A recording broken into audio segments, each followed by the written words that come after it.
que pour un changement il faut du temps mais il faut être prêt pour changement am on ne peut pas vouloir une chose et son contraire Pape Ousmane mënunoo wax ne li fi nekkoon ci réew mi jaaduwul dëppoowul ak yoon danoo bëgg Sénégal ñu defar ko te defar ko day tàmbali ci defar jikko yi mooy ne waroon nit ku nekk du daf lay neex rek ci sa naf su bakken nga am sañ-sañu def lu la neex itam te kenn du la wax dara soit disons parce que man maa la fal wala man maa la fi teg il faut que ñoom ñu comprendre ne changement bi état bi rek mënu ko def changement bi il faut y loxoy askanu Sénégal gi yëpp ñu bokk ci vent de changement boobu pour que lépp loo xamante ne du yoon mais ñu xool naka la ñu koy def ba mu gën a jekk ba nga xam ne dina gën a tegu ci yoon te xam nga souvent balaa sax ñuy yegsi ci borom cantine yi enfin cantine yi borom kër yee koy tabax bu fekkente ne nekkul marché boo xam ne spécialement dañu koo tabaxee cantine ñu duppee ko ne lii typiquement c'est un marché boo xam ne boo ñëwee lépp loo fi soxla rayon nanga ma ngi fii c'est organisé dans les pays organisés dañuy am ay malls yoo xam ne vraiment tout est là-bas boo fa duggee boo soxlaa loo ciy soxla am na foo koy dem wuti ji mais il faut qu'on arrive à ce stade-là il n'est pas dit que Sénégal anarchie bi dafa war a continuer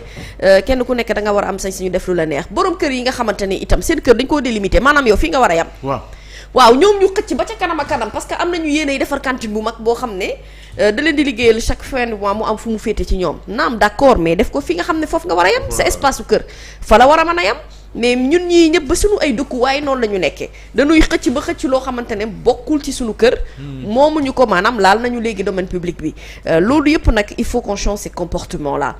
ces marchands yi nga xamante ne et ces commerçants yi nga xam ne ñoom ñoo nekk Colobane pour man seen intérêt sax ñu organiser leen marché bi de telle sorte que kenn ku ci nekk boo soxlaa ñëw jënd nga dugg ñëw jënd li ngay jënd dem sans pour autant que nga gêner kiy dox ci kaw tali bi gêner automobiliste bi nga xamante ne moo fay dawal da ngay xool sax yenn marché yi réflexe bu booy njëkk am mooy ne booy dugg si foofu rek automatiquement bu dee ci oto nga nekk da ngay sécuriser sa portière yéegal say vitres parce que sa xel du dal ndax justement anarchie fu mu am rek day rax toujours akub caay-caay te marché Colobane mën ngaa dugg ci biir oto maanaam mën nañ këfat sa téléphone jàdd te doo xam waa ji ban koñ la jàdd Colobane dafa mel ni un peu comme Grand Médine xëy na sax léegi bi ñu xawee wàccee yenn kii ndax BRT bi moo xaw a sax tane mais bi ba ci biir aussi li yàlla xam doy na te loolu nag itam mënuñu koo wëyee ne ab gouvernement wax dëgg yàlla doonu wax dara doonu laal parce que ñoo la fal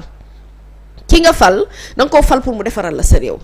pour mu defaral la sa réew yow itam faaw nga xool li nga xamante ne maanaam sa réew yow yaa ko war a def pour réew mi bokk na ci li lay jëmale kanam nga taxawee ci mbir moomee maintenant moi les choses politiques je n'en parle pas parce que xam nga quand j'ai écouté ak circulaire beeg li Ousmane Sonko wax non c'est-à-dire que xam nga lu ñu nekk di def nii jëmalewul réew mi kanam te li ñu nekk di def nii ce n'est pas seulement que les politiques les journalistes aussi ont un très grand rôle à jouer dans cette campagne-là d'information bi nga xamante ne moom la ñuy mën a def accès et orienté ci ñoom ni mu leen neexee dëgg neexul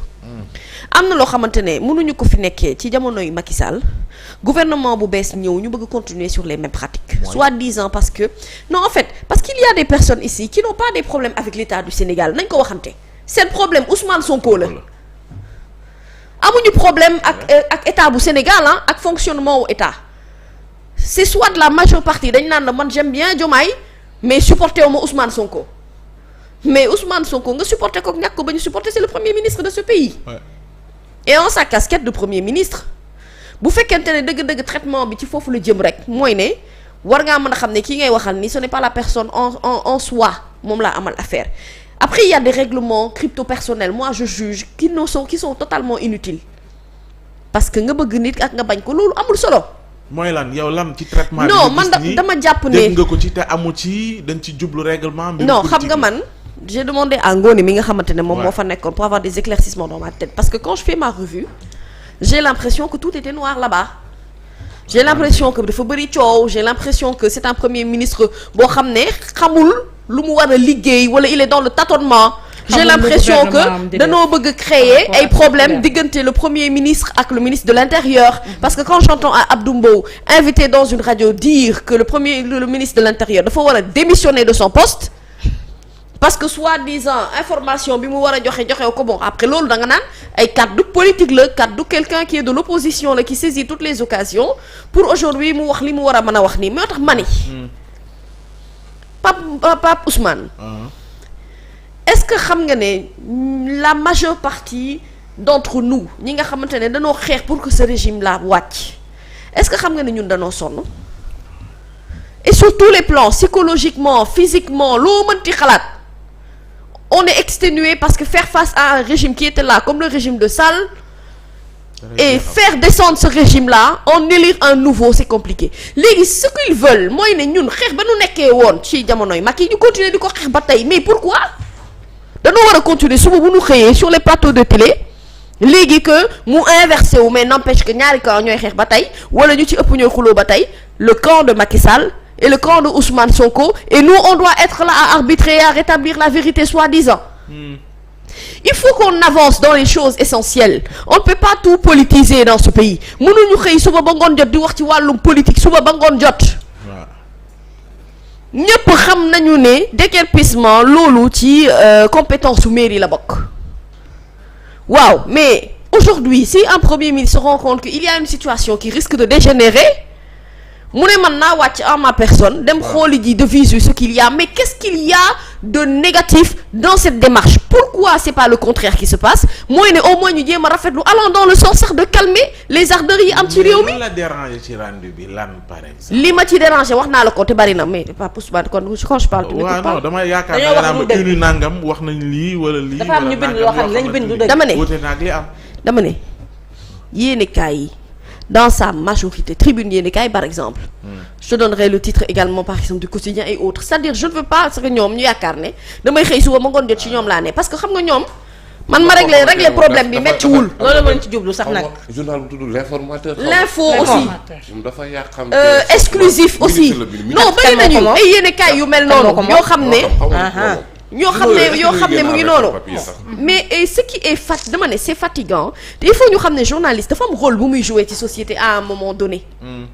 Situation déguerpissement bi à tout moment mën na dégénérer Pape Ousmane parce que sénégalais ci habitude am il y a aucun régime avant le régime précédent le régime de Bassirou Diomaye Diakhar Faye bu réussir déguerpissement wu ñi nga xamante ne ñoom ñooy soit les marchands ambulants ou les tabliers comme ni ko Pape Moussa waxee ak ñeneen amul benn régime bu ko fi réussir. Donc ñoom bu ñu amee yéene xëy na peut-être dox ci ay jéego pour ne oui on va vous déguerpir fi ngeen nekk ni espace bi ngeen nekk ni teguwul ci yoon yéen a ñu voté yéen a ñu fal dëgg na waaye yéen a ñu ne defar leen nañ defar réew mi léegi nañu waxtaan nañu discuter dans commun accord ci fan lañ leen di yóbbu ñi nga xamante ne bëgguñoo continuer jaay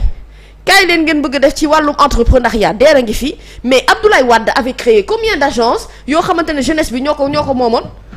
ay agences yoo xamante ne ñu ci ëpp ci ñoom faatu na fa yàllaahu te bokk na ci ñi ko fal régime Macky Sall bi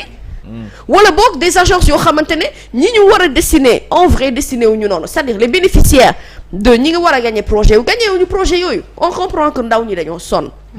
loolu moo tax ñenn ñu ci bëri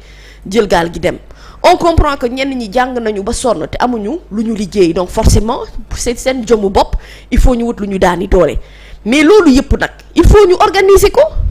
ceux qui sont destinés à ce que jaay mooy seen lu liggéey ñu wutal leen marché nit ñi itam ku bëgg jëndi fekk leen ci marché ya te looluy dëgg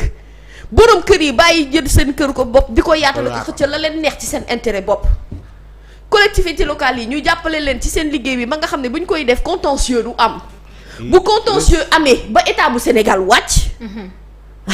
là nag c'est le moment de jouer à l'équilibre et c'est ce que Ousmane Sonko fait qu'est-ce que la presse doit faire la presse doit se lever le matin et dire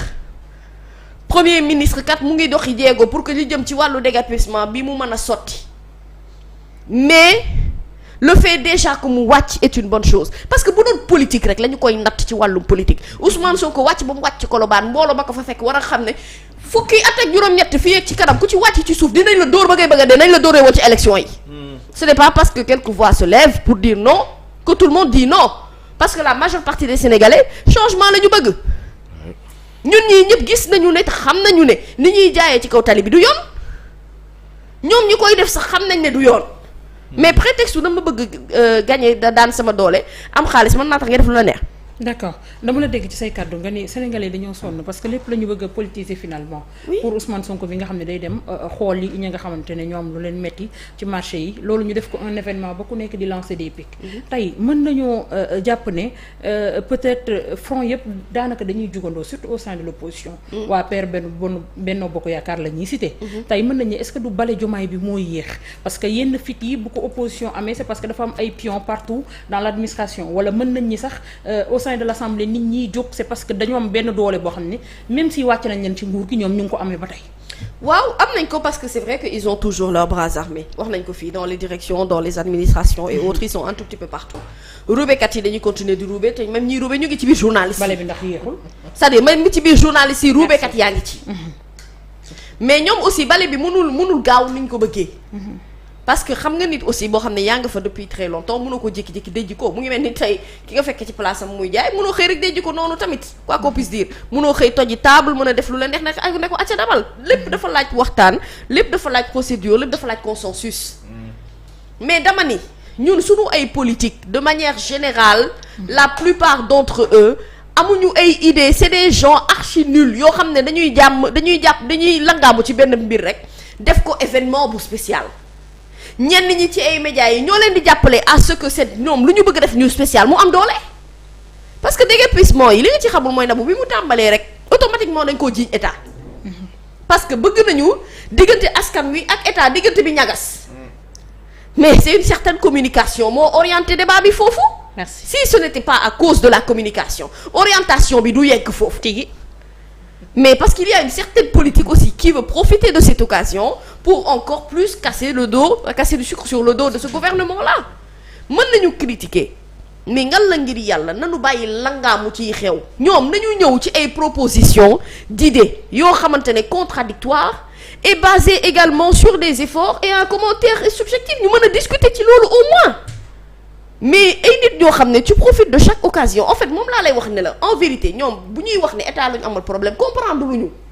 amuñu problème ak état benn nit la ñu amal problème Ousmane Sonko la tudd ce sont des problèmes crypto personnels de toute façon xam naa ne Ousmane Sonko mbayrem bi moom wax dëgg yàlla mënoon na cee boole tuuti muslaay am na ko ci doon ñaan de. dëgg la dafa war a ànd ak tuuti muslaay ndax yow bayre goo xamante ne nii na muy doxee nga sax ci biir xolu askan wi noonu ngay wéyee di tàngal xolu ñenn ñi mais ni ngay ñàngal tàngal xolu ñenn ñi malheureusement ñoom la ñuy jox micro donc ñoom ñooy wax tout le temps ki leen di jox micro kay léegi objectif bi lan la pour mu waxal la lu bon. waaw réew nag boo bëggee mu dox da ngay àtt dëgg nga nekk à équidistance nga ne man kat taxawal lii nag du yoon nanu ko wax waaye même bu fekkee état bi deful yoon it nga ne ko état bi yow it defoo yoon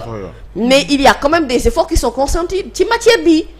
parce que Ousmane ne va pas que constater il y va pour également vous donner des solutions. D'accord. dinañu waxtaan dal leen bu kenn mer parce que on veut éviter une crise boo xamante ne moom mooy xew di enfler ci marché yi. ni muy jógee Colobane noonu lay xëyee dem HLM jógee HLM dem Sandaga jógee Sandaga dem feneen mais c'est-à-dire que Dakar tamit réew mi capitale boo xamante ne moo raw marché yi ñuy tudd loolu du ab capitale il faut que sénégalais yi aussi ñoom ñu bàyyi ñii ñu mën a liggéey. et que aussi ñoom ñu d'accord ci vague de changement bi bu ñu ci d'accordee ba pare ñu dox ci accompagner ko parce que réew mi bu ñu ko defaree mu naat mu set lu ne nekk fi mu war a tegoo mais ce sera au bénéfice de tout le monde on peut pas continuer à régner dans l'anarchie. Colobane rek waaw dem na tamit Anse Bernard waaw foofu livre na fa li nga xamante ne moom mooy message le président de la République def it constat ci ñi teg loxo ci suuf suñu warul teg loxo